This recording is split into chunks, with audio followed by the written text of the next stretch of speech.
प्यारे साथियों, आज 11 फरवरी 2026 को हम लोग दिल्ली के जंतर मंतर पर अपनी मांगों को लेकर इकट्ठा हुए हैं और ये अधिकार बाबा साहब अंबेडकर के द्वारा लिखे गए संविधान ने हमें दिया है। और ये अधिकार सिर्फ हमें नहीं दिया, ये अधिकार देश के हर एक उस व्यक्ति को दिया है जो अपने ऊपर हुए अत्याचार, अन्याय, जुल्म, जाति, अपने अधिकारों पे हुए अतिक्रमण पे आंदोलन कर सकता है, विरोध दर्ज करा सकता है, पत्र लिख सकता है, प्रयास कर सकता है कि उसके ऊपर जो महसूस कर रहा है कि ये कानून गलत बना है वो कानून को वापस लिया जाए। मैं अभी लोकसभा में था, बजट पे अपनी बात रख के इसलिए आपके बीच देरी से पहुंचा क्योंकि राष्ट्रपति जी के अभिभाषण पे चर्चा नहीं हो पाई। तो बजट एक महत्वपूर्ण विषय है, बजट पे मैंने अपनी बात रखी और फिर अब मैं आपके बीच में हूं।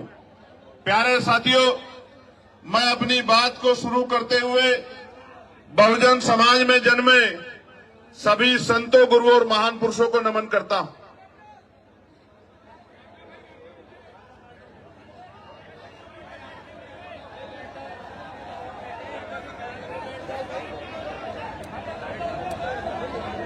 इसलिए नमन करता हूं क्योंकि मैं एक पढ़ा लिखा अधिवक्ता हूं, लोकसभा का सदस्य हूं,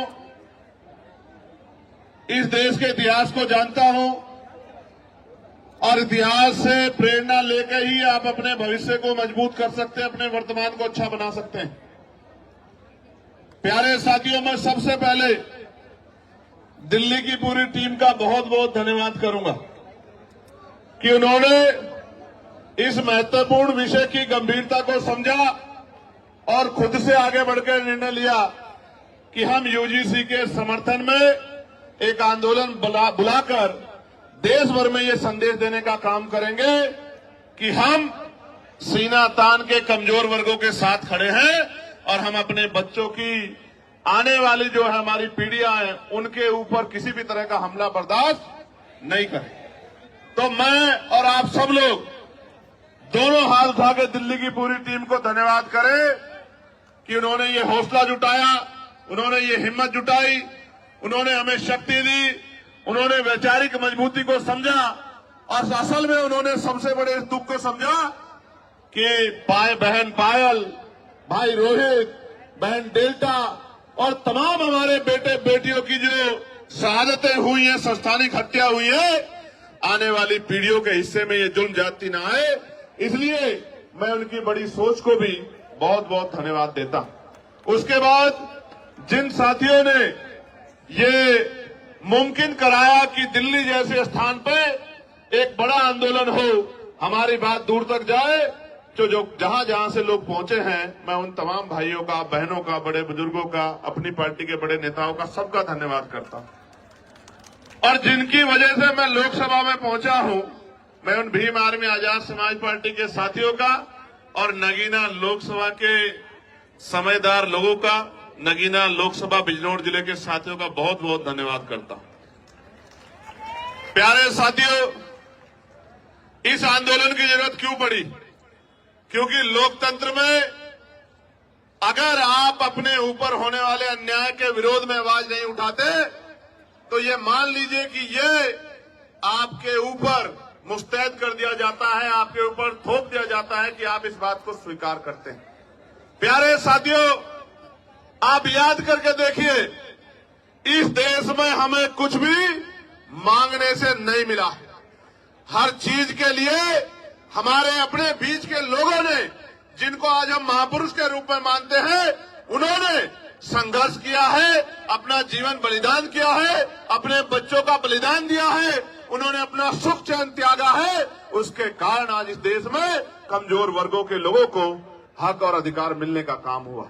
प्यारे साथियों, मैं आज उदाहरण देके बताऊंगा, जो भी डिबेट करना चाहता है मैं चैलेंज करके कहता हूं, जिस भी पार्टी के राष्ट्रीय अध्यक्ष में हिम्मत हो वो आजाद समाज पार्टी के राष्ट्रीय अध्यक्ष से डिबेट करे, डिबेट करे। मैं सामान्य डिबेट में इसलिए नहीं जाता क्योंकि आजकल चैनलों पे डिबेट का अस्त्र खत्म हो गया है। अपने स्वाभिमान सम्मान की रक्षा स्वयं करनी है, वहां कोई भी आके बैठ जाता है और कुछ भी कहने लग जाता है। हम इतने लोगों का प्रतिनिधित्व करते हैं, इसलिए हमारी जिम्मेदारी है कि हम अपने सम्मान की रक्षा भी स्वयं करें। इसलिए मैं चैलेंज करता हूं कि जिनका भी प्रतिनिधित्व लोकसभा में है, उस पार्टी का कोई भी राष्ट्रीय अध्यक्ष यूजीसी के विषय पे हमसे डिबेट करे, और जो कमजोर वर्गों के विषय उन पर डिबेट करे, मुसलमानों के विषय पे डिबेट करे, ईसाइयों के विषय पे डिबेट करे, सिखों के विषय पे डिबेट करे, बौद्धिस्टों के विषय पे डिबेट करे, कर्मचारियों के विषय पे डिबेट करे, किसानों के विषय पे डिबेट करे, दलितों पिछड़ों के हक अधिकारों के विषय पे डिबेट करे, तो हम उनको जवाब देके बताएंगे कि हम जमीन से आए हैं, किसी नेता के पोते बेटे पोती बेटी नहीं है। हमें जमीन का पता है कि आज हालात क्या हैं और लंबे समय से हालात क्या थे। प्यारे साथियों, बड़े गौर से सुनो। नारे तो आप लगा रहे हैं तो बहुत दिनों से, लेकिन खाली नारे से बात नहीं आगे बढ़ेगी। प्यारे साथियों, मैं जानता हूं शिक्षा के दरवाजे किसी और ने नहीं खोले। अगर राष्ट्रपिता ज्योतिबा फूले प्रयास नहीं करते तो आज हमारे तन पे ये कपड़े नहीं आते। अगर शिक्षा में सबसे बड़ा योगदान किसने दिया है तो राष्ट्रपिता ज्योतिबा फूले ने दिया, मां सावित्रीबाई फूले ने दिया, मां फातिमा शेख ने दिया। प्यारे साथियों, इस देश में जिस आरक्षण को रोज बुरा भला कहा जाता है, हालांकि किसी की हैसियत नहीं है बुरा भला कहने की, क्योंकि जब आप ये कहते हैं, जब आप एक उंगली किसी की तरफ उठाते तो 4 उंगली आपकी तरफ भी जाती है, 3 उंगली एक अंगूठे का रुख भी आपकी तरफ होता है, जो आपको ये बताता है कि एक बार अपने गिरबान में भी झांकिए। जो लोग 10% आर्थिक आधार पर आरक्षण लेते हैं, संविधान के विरोध में जो आया है, वो भी आरक्षण पे सवाल खड़ा कर सकते। किस आधार पे? किस आधार पे? जो लोग सदियों से आरक्षण का लाभ लेते आ रहे हैं, तमाम संस्थानों पे काबिज हैं, जिन्होंने कमजोर वर्गों के लोगों को उनकी दुख तकलीफों के बाद, उनके भूखे पेट के बाद, जब उनकी बच्चों को तन ढकने का अधिकार नहीं था, जिन्होंने उनके आंसुओं के बाद भी, जिनके मुंह से एक शब्द भी हाय का भी नहीं निकला कि इनके साथ गलत हो रहा, वो हमसे सवाल कर रहे हैं। नहीं, आपको कोई अधिकार नहीं सवाल करने का। अगर सवाल करना चाहते हैं तो अपने अंदर पैदा करिए कि आपके अंदर न्याय की क्षमता है, आप न्याय प्रिय हैं, पहले साबित करिए, फिर आके सवाल कीजिए, हम आपके सारे सवालों का जवाब देंगे। प्यारे साथियों, आरक्षण क्या जाति के आधार पर मिलता है? आरक्षण क्षेत्र के आधार पर भी मिलता है। आप जाके देखो, जम्मू कश्मीर में आरक्षण क्षेत्र के आधार पर मिलता है। आप जाके देखो हिमाचल में आरक्षण क्षेत्र के आधार पर मिलता है। आप जाके देखो उत्तराखंड में आरक्षण क्षेत्र के आधार पर मिलता है। कौन कहता है जाति के आधार पर मिलता है?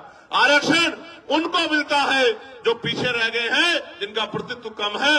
और इस देश का मैं गारंटी से कहता हूं, कास्ट सेंसस करा के आप लोग डेटा उठा के लाइए, आइए डिबेट कीजिए और बताइए आपकी संख्या कम है। मैं गारंटी देता हूं, मैं चंद्रशेखर आजाद जो लोकसभा का सदस्य है और आजाद समाज पार्टी भी मानवीय कार्यकर्ता में वचन दे कहता हूं, अगर किसी विभाग में आपका आरक्षण कम हुआ, चाहे वो विधानसभा हो या लोकसभा हो या कोई भी विभाग हो, अगर आपका आरक्षण, आपका प्रतिनिधित्व कम हुआ, मैं वचन देकर कहता हूं कि दलित पिछड़ों की लड़ाई को पीछे छोड़ के पहले आपकी लड़ाई लड़ने का काम करेंगे। इस बात का मैं आपको विश्वास दिलाता हूं। मैं संविधान को मानने वाला व्यक्ति हूं, न्याय प्रिय व्यक्ति हूं, इसलिए आपसे कह रहा हूं।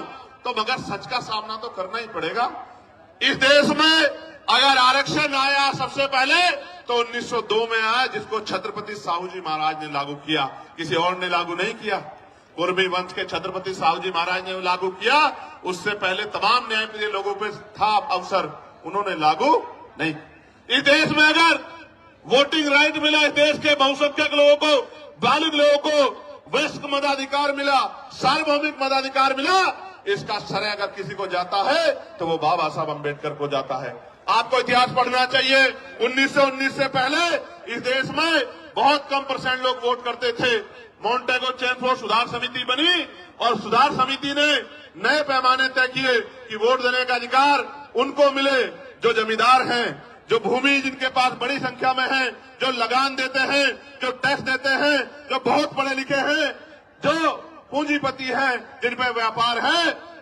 आप इतिहास उठा के देखो, जिन्होंने आंख ही या जिनको अपने अधिकारों का पता ही संविधान के आने के बाद लगा है, उनकी संख्या कितनी रही होगी, आप इस बात को महसूस करके देखें। तो इसलिए मैं कह रहा हूं कि कुछ भी मांगने से नहीं मिला है। भारत ऐसा देश है जहां बाबा साहब अम्बेडकर ने जिस तरह आज हम इकट्ठा हुए बहिष्कृत हितकारिणी महासभा के बैनर तले ज्ञापन दिया, उस ज्ञापन के बाद साइमन कमीशन भारत आया और साइमन कमीशन जब भारत आया उनकी रिपोर्टों के आधार पे गोलमेज कॉन्फ्रेंस हुई और तीनों गोलमेज कॉन्फ्रेंस के बाद बाबा साहब अम्बेडकर ने यह सुनिश्चित करवाया कि कमजोर वर्गों के लोगों को भी वोट का अधिकार मिलना चाहिए।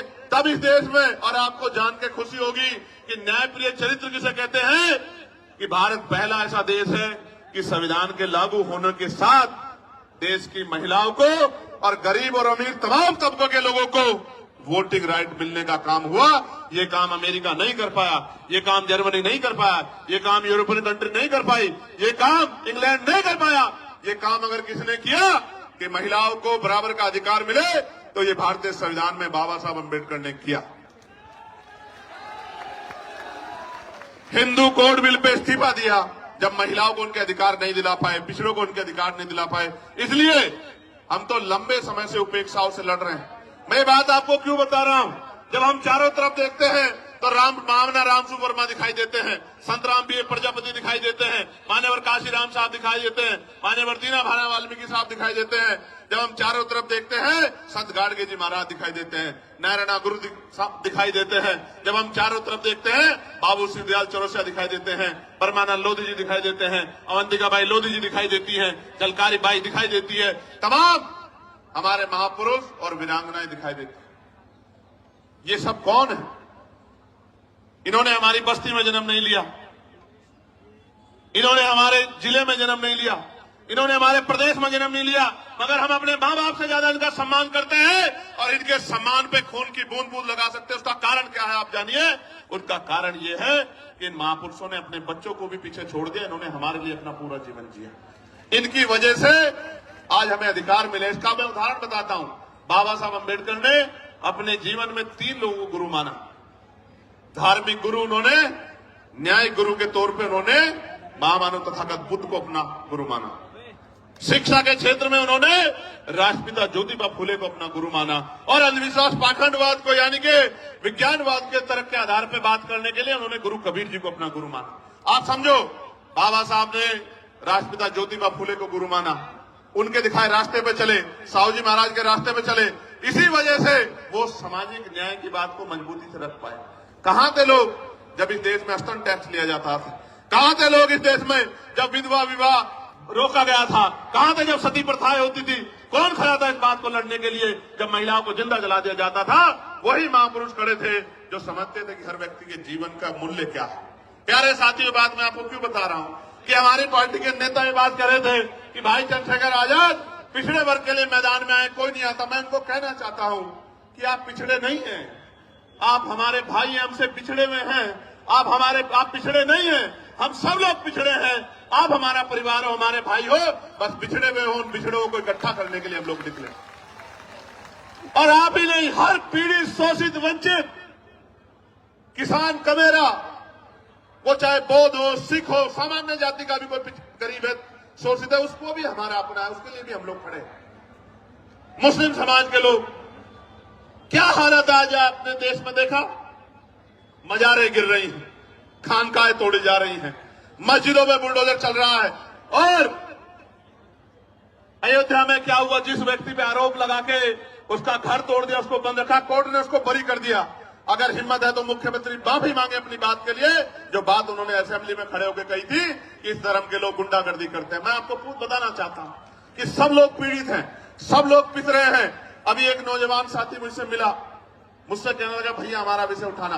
मैं ये पूछना चाहता हूं, सरकार न्यायप्रिय है तो आप मुझे बताओ, 2025 जुलाई में सरकार ने जवाब दिया कि सेंट्रल यूनिवर्सिटियों में पिछड़े वर्ग के professor, assistant professor, associate professor की 80% रिक्तियां है। कितने परसेंट? 80% रिक्तियां। आदिवासी समाज की 83% रिक्तियां और शेड्यूल कास्ट की, अनुसूचित जाति की 65% रिक्तियां। मैं पूछना चाहता हूं, कोई भी डिपार्टमेंट तभी तो चलेगा जब उसको चलाने वाले लोग होंगे। जिस डिपार्टमेंट में, जिस विभाग में 80% पद खाली खड़े हैं, वहां कौन हमारी पीड़ा को सुन रहा है जब हमारा आदमी वहां है ही नहीं? तो हमें न्याय वहां कहां से मिल सकता है? 45 सेंट्रल यूनिवर्सिटियों में 38 जो है, जो वाइस चांसलर है, कुलपति है, वो सामान्य जाति के हैं। हमारा विरोध ये नहीं है कि सामान्य जाति के हैं, हमारा विरोध ये है कि 45 में से 38 कितने परसेंट बैठता है कि SC ST OBC के लोगों में काबिलियत नहीं है? किस आधार पे आप ये बात कहना चाहते हो? एक SC का, एक ST का, 5 OBC समाज के, जिनकी संख्या 52%, उनको 12% भी नहीं मिल रहा है। इसलिए आंदोलन करना पड़ता है, इसलिए यहां आना पड़ता है। हम तो जानते हैं, मैं आपको इस मंच से कह रहा हूं, फिर कह रहा हूं, याद करो फूले साहब को, याद करो साहू जी महाराज को, याद करो पेरियार को, याद करो रामसु वर्मा जी को, याद करो बाबू जगदेव प्रसाद कुशवाहा जी को, याद करो जगदम्बिका कपूरी ठाकुर जी को, याद करो परमानंद लोधी जी को, याद करो संतराम BA प्रजापति जी को, याद करो शिवदराज चौरसिया जी को, याद करो। और मैं आपको भी कहता हूं, मुस्लिम समाज के मेरे भाइयों, कि अगर सर सैयद अहमद खान नहीं होते तो एक यूनिवर्सिटी भी आपके लिए नहीं बनती। आपको आइडिया नहीं है, कोई आपको पूछने वाला नहीं है। और अगर आपके लिए यूनिवर्सिटियां नहीं होती, आपको तालीम नहीं मिलती, तो आपको इस देश के सिस्टम में आने का मौका ही नहीं मिलता।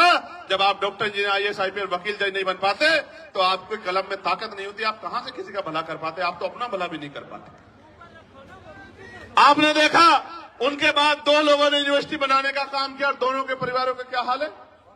आजम भाई के परिवार का क्या हाल है आप देखो, और इकबाल भाई के परिवार का क्या हाल है सहारनपुर में, आपने देखा। अगर वो कोई व्यापारी को वो बना लेते तो कोई दिक्कत नहीं थी। यूनिवर्सिटी बना के पढ़ाओगे और उनको सिस्टम में लाओगे तो लड़ाई हो जाएगी। बस असल बात ही मैं आपको ये बता रहा हूं मेरे प्यारे साथियों, प्रदेश का, देश का कोई डिपार्टमेंट उठा के देख लो, अगर आप बैकलॉग ढूंढोगे तो मैं लिख के देता हूं कि अगर बैकलॉग भरा जाए तो आज ही 5, 7, 10 lakh schedule caste, schedule tribe, backlog, backward के लोगों को नौकरी, सरकारी पक्की नौकरी मिलने का काम होगा। लेकिन इन सरकारों ने क्या कर रखा है? इन्होंने ठेके संविदा पे